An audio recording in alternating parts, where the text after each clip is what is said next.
Historia de Jabobo. Tomo 3. Volumen 1. Libro de los reyes de Media y Persia. Capítulo 3. Zabus es liberado. Llega a Persia. Reunificación de las tribus persas. Y por 6 meses continuaron viajando hasta que llegaron a las proximidades de Persépolis y Pasargada, la tierra amada de sus antepasados.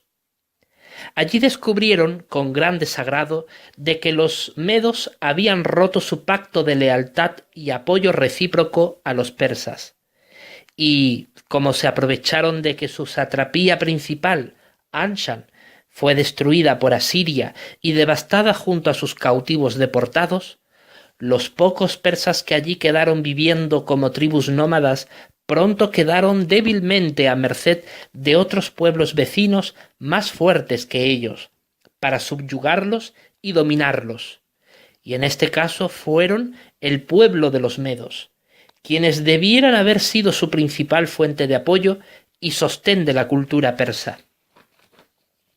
Zabus, quien era muy envejecido para entonces, reunió a todas las tribus persas que existían por entonces, todas ellas de las originales o más antiguas, a saber, 14. La tribu de los pasargadas o ancianos, la tribu de los carmanos, la tribu de los gedrosios, la tribu de los aracosios, la tribu de los dranguianos, la tribu de los partos, la tribu de los bactrios, la tribu de los sogdios, la tribu de los otonos, la tribu de los unpátares, la tribu de los shinunes, la tribu de los otnianos, la tribu de los danios y la tribu de los elamitas, de las tribus persas. A todos sus líderes y jefes tribales reunió, y éstos le mencionaron que por más de 40 años los medos, que constituían 4 tribus principales, los medos o ecbátanos, los ragas, los hecatómpilos y los gaugamelos, los subyugaban, so pretexto de que se les protegería de las incursiones asirias y su extrema violencia a cambio de elevados impuestos y saqueos de sus tierras. Pero resultaba que en la práctica éstos no podían librarlos de los asirios cuando invadían sus tierras. Zabus entonces se levantó en medio de ellos, porque estaban reunidos en la tienda de campaña del jefe principal de la tribu pasargada o anciana, quien era bisnieto de Shinún, hijo de Tinus el patriarca, de nombre Perseo, quien tenía a una hija llamada Andrómeda. Y él procedió a decir: «Hermanos míos, compañeros amados, hijos de Persia, escúchenme. Los medos, quienes son nuestros parientes lejanos, nos han traicionado. Han roto la promesa solemne que Madai, nieto de Noé, les impuso acerca de ellos y nosotros mismos, que somos 2 naciones unidas en el mismo idioma y cultura y sangre, que compartimos la misma tierra y aire y agua. Son sus dirigentes quienes nos subyugan, pero seguimos siendo sus parientes, no lo olviden nunca. Ellos han puesto sobre ustedes a sus gobernadores y administradores, quienes mes tras mes les exigen el pago de los tributos estipulados. Pero no olviden que es a nosotros a quienes los dioses nos designaron cabeza de nuestro pueblo, sí, a los persas. Somos nosotros, los persas, quienes debemos someter a los medos y no los medos a los persas». Pero entonces le replicaron: «¿Cómo vamos a librarnos de su yugo y subyugarlos a ellos sin nadie que nos dirija o nos unifique? ¿No ves que desde que Albano el patriarca de Anshan fue derribado junto a su ciudad, hemos quedado divididos entre nosotros y a merced de nuestros enemigos?» Pero Zabus les contestó: Yo soy Zabus, hijo de Albano el patriarca, quien sobreviví a la deportación de Asiria, y este es mi hijo Ibalus. Por eso somos de la tribu Pasargada, o sea, ancianos, y nos correspondería con justicia el trono de Persia. Pero los dioses consintieron en que lo perdiéramos, como sucede hasta este mismo día.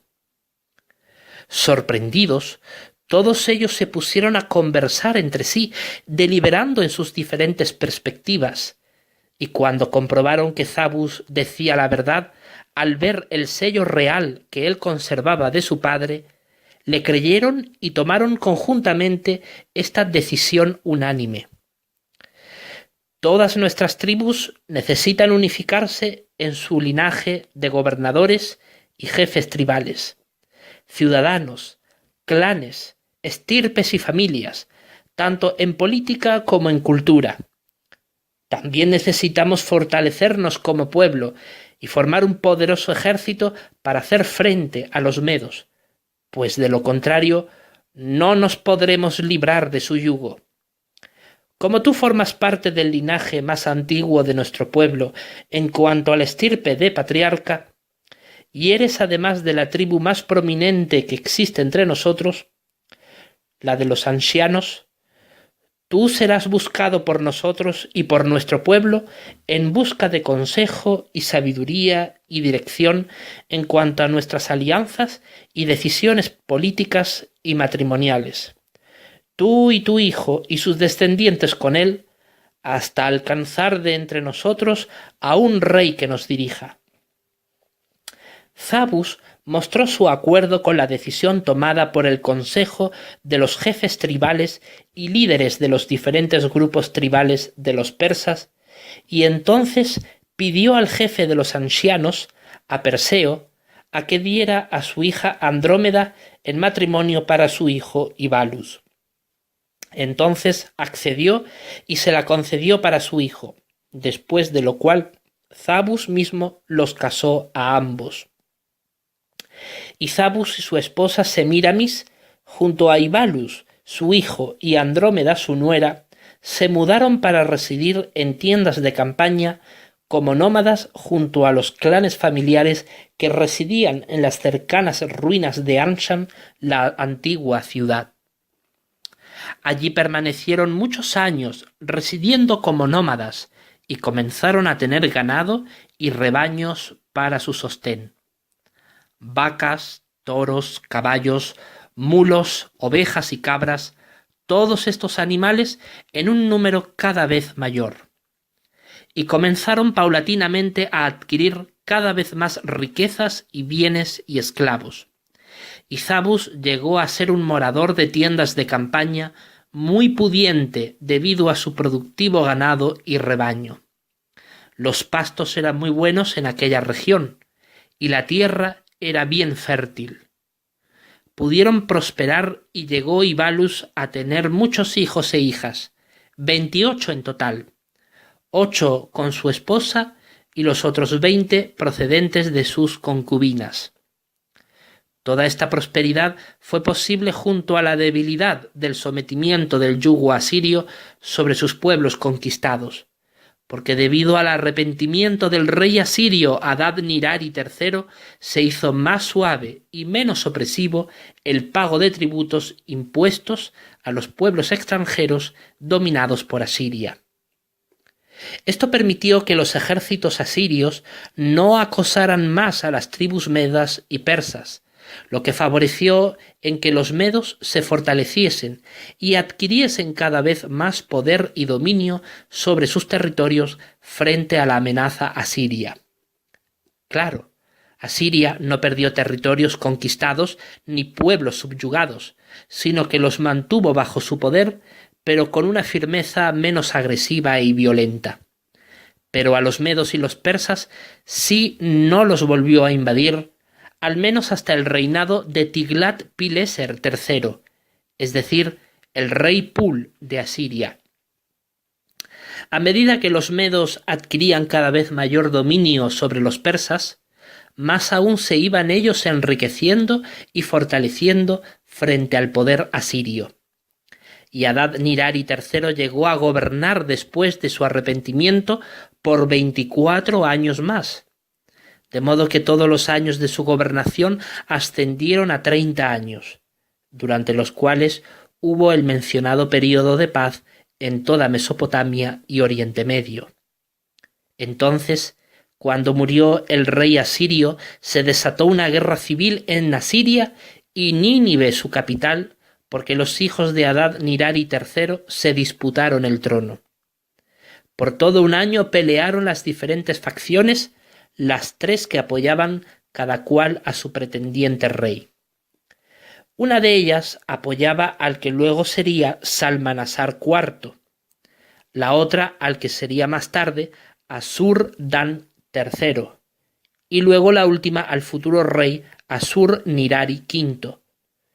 Ganó la de Salmanasar IV, quien llegó a reinar por 10 años porque murió sofocando una rebelión desatada en la ciudad tributaria de Carquemis, a lo cual su hermano Asur-dan III le reemplazó en el trono tras terminar de aplastar la revuelta. Justo en aquel año terminó muriendo Zabus a la longeva edad de 123 años. El rey asirio Asur-dan III gobernó solo 3 años, porque murió envenenado debido a la conspiración que tramó contra él su propio hermano, quien llegó a ser rey de Asiria en lugar de él, el rey Asur-nirari V, quien también llegó a gobernar 6 años, después de lo cual sus propios servidores lo derribaron a espada mientras él dormía en su habitación real. Y el rey Tiglat-Pileser III ocupó el trono en lugar de él. Para entonces, Ibalus mismo había enviudado, pero seguía adquiriendo para sí más concubinas jóvenes. Para aquel tiempo, a pesar de que Media adquiría poder, sus tribus se hallaban divididas entre sí. En lo que respecta a las tribus de Persia, ya se habían unificado de esta manera. La tribu de los Pasargadas quedó bajo el poder de Ibalus al morir Perseo, y unificar su estirpe con Andrómeda su hija. La tribu de los Carmanos se fusionó con la de los Gedrosios, bajo el mando del jefe Ororco. La tribu de los Aracosios, de los Drangianos y de los Partos quedaron unidos bajo el mando de la cacique Roxana.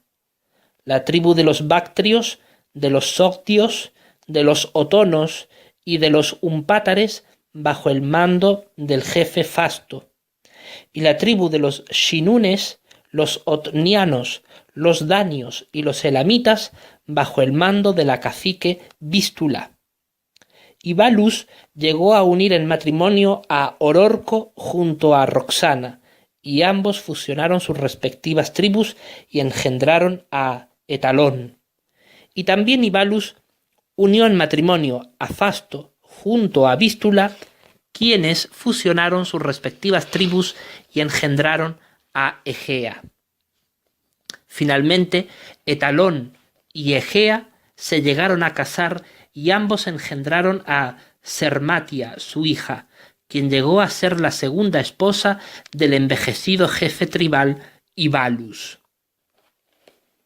Ibalus dejó encinta a Sermatia, su esposa, y le dio a luz un hijo, a quien llamaron Aquemenes, cuando él mismo contaba a la sazón 109 años de edad. De esta manera quedaron entretejidas las tribus persas bajo un solo caudillo que llevara la sangre de todos los jefes tribales. Y aunque éstos tuvieron otros hijos e hijas más que continuaron ocupando puestos de poder en la administración de sus respectivas tribus, los que se registran aquí son los que por medio de ellos se fue sucediendo la gobernación de las respectivas tribus y fusionándose entre sí hasta alcanzar la unidad de todas ellas. Y a medida que fue aumentando la población y la unidad de todas las tribus persas, también lo fue su ejército y su economía. Claro, también lo fue en el caso de las tribus medas, solo que éstas comenzaron a debilitarse debido a que se iniciaron nuevamente las agresiones militares de Asiria contra los medos al mando del rey Tiglat-Pileser III, quien comenzó nuevamente a reorganizar Asiria para su expansión imperialista. Sin embargo, ya para aquel tiempo la lengua medo-persa quedó en desuso oficial y comenzó a emplearse el arameo como lengua escrita para los documentos administrativos. Además, comenzaron los medos y los persas a usar indumentaria característica para diferenciarse de los otros pueblos y adquirir así identidad nacional, puesto que por aquel entonces el rey de Asiria aplicaba la política de desarraigar a la población conquistada de su tierra natal para exiliarla a tierras extranjeras. Los persas, por ejemplo, vestían amplias prendas que les llegaban hasta los tobillos y estaban ceñidas en la cintura, y calzando zapatos atados en el empeine. Por el contrario, los medos vestían ropas rectas de manga larga que les llegaban hasta las rodillas. Para demostrar la unidad cultural existente entre los medos y los persas, a pesar de que para entonces los medos subyugaban a los persas, ambos utilizaban una especie de pantalón y túnica de manga larga sobre la armadura de cota de malla. Los persas comenzaron a aumentar muchísimo su caudal de caballos en el ejército. Cuando Ibalus tenía 118 años de edad, nació Deyoces, hijo del jefe tribal Esmerdis, y su esposa Loana, jefa tribal, ambos del pueblo de los medos. Deyoces se convertiría en el primer rey de Media unificada, porque nunca hubo reyes en Media o en Persia, solo jefes tribales de los clanes familiares más pudientes e influyentes del pueblo desde los tiempos del imperio de Elam, porque antes y durante el imperio había patriarcas o sátrapas en cada tribu o distrito jurisdiccional según la época.